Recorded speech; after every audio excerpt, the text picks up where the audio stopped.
So thank you so much, Corinne, for being interviewed about this. Do you want to say just a little bit about yourself first?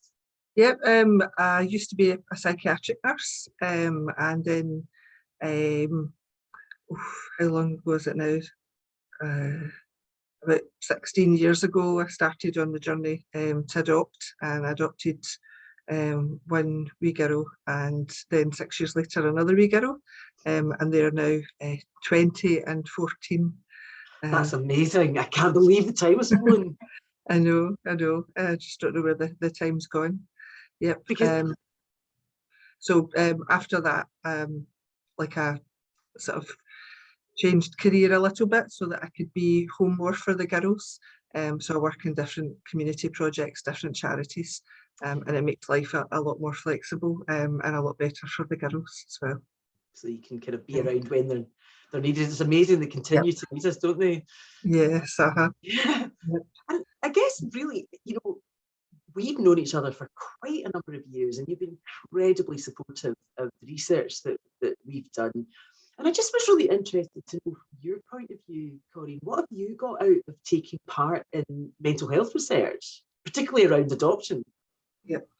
I think the fact that, first of all, probably knowing that professionals realised the difficulties that adoptive parents were facing and were addressing them, partly because I had a background in nursing, but really just how difficult I found being a parent, how difficult I found being an adoptive parent. It's always a real shock to the system that you don't quite realise what it's going to be like until you get into it. So just knowing that there was professionals actively looking at the kind of things that we experienced, and we're wanting to find out more about them and do something about them. And then I think when you're doing research and when you're being asked questions or doing assessments that are being tested out, or just taking part of it, it then gives you the ability to put into words what you're actually experiencing, because it's been sort of put together, for the assessments or for the people that you're doing the project with. It just helps you to realise, that's what it is, that's what it's called. That's so interesting, because one of the things I have definitely noticed working with adoptive parents, and I have to say, working with adoptive parents has been such a pleasure, because generally as a group, I've found adoptive parents very, very curious about their children in a supportive way, really wanting to understand. But one of the things that I've noticed is that often the questions that we ask as part of our assessments, you can tell in a parent's face that a bit of a light goes on. You're like, I've not been asked that question before. Mm-hmm. Is that the kind of thing that you're talking about? Yes, just having the answers for all the unusual things, right from like my oldest daughter wanted to be dizzy all the time and wanted to be upside down, and just things that you think, that's, where's that from? And my youngest daughter, just some of the sort of physical movements that she had, and not knowing what they were about, and just everything coming together. And taking back in research has also taking part in research has also led to diagnosis and better guidance, and both of my daughters are very, very different and have very different needs and different ways of supporting them. And so going through it has been able to identify that, whereas without that I would have been at a bit of a loss, or maybe would have tried to support them in the same way, and that's not really what they needed. They needed something quite different.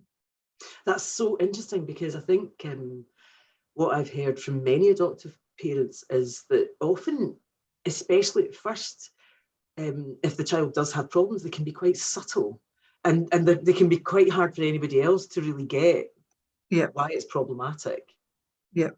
And a lot of these things as well aren't seen by other people, even by close family, because a lot of things only happen when it's just you and them in the house, or just you and them in the car as well, because I guess that that's when they're feeling safe to really let it out. But even like my parents or my friends, a lot of the things, if I was to go back and tell them, when my daughter was 5, 6, 7, she was doing this you know, they'd be like, well, we never saw that, you know, we didn't know that was happening. And I think, again, talking to many adoptive families over the years, it's really hard, isn't it? Because at that stage, you're maybe thinking, if I go and ask for help, does it say something bad about me, kind of thing? Did you Yeah, have any of that feeling?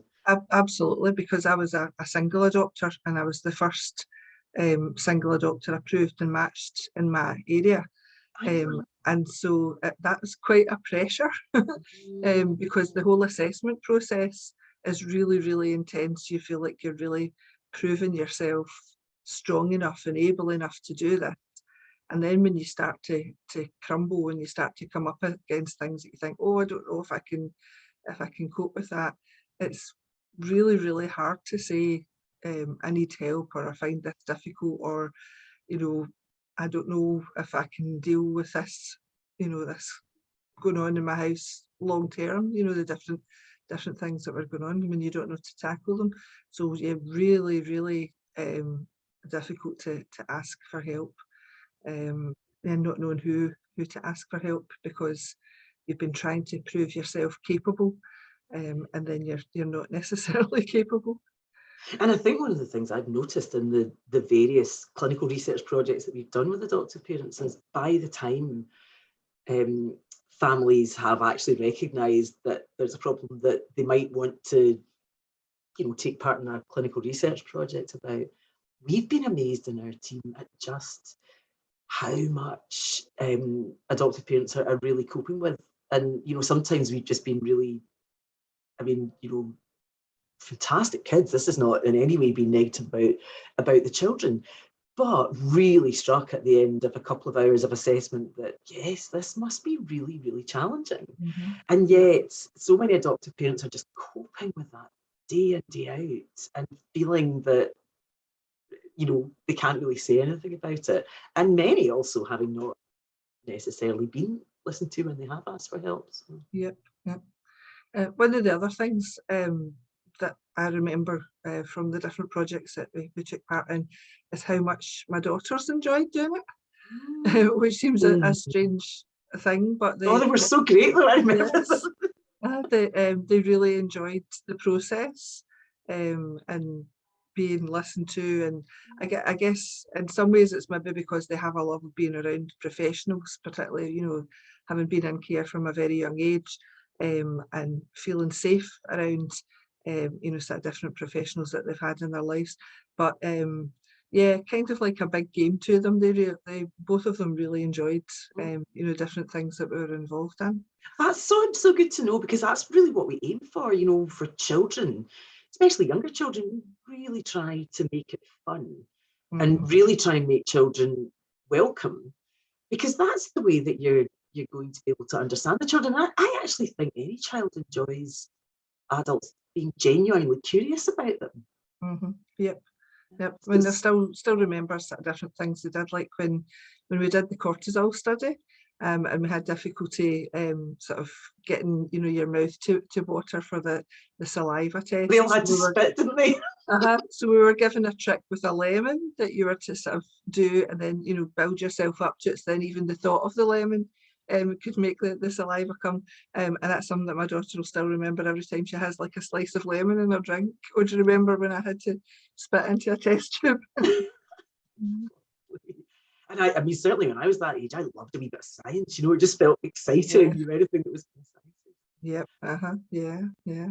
That's great. Honestly, I don't think I've got anything else to ask. Corinne, have you got anything else you wanted to say or ask me? No, I think that's it. I think just to say that, you know, we definitely all got something out of it, you know, and it's just so worthwhile. And, you know, going forward, even, you know, as adults, I think my kids would still be interested in taking part in anything that's going to help them, or going to help, you know, younger children that have been through similar experiences as them. Thank you so much. I'm going to stop the recording. Honestly, are you sure you want to stop? Yeah.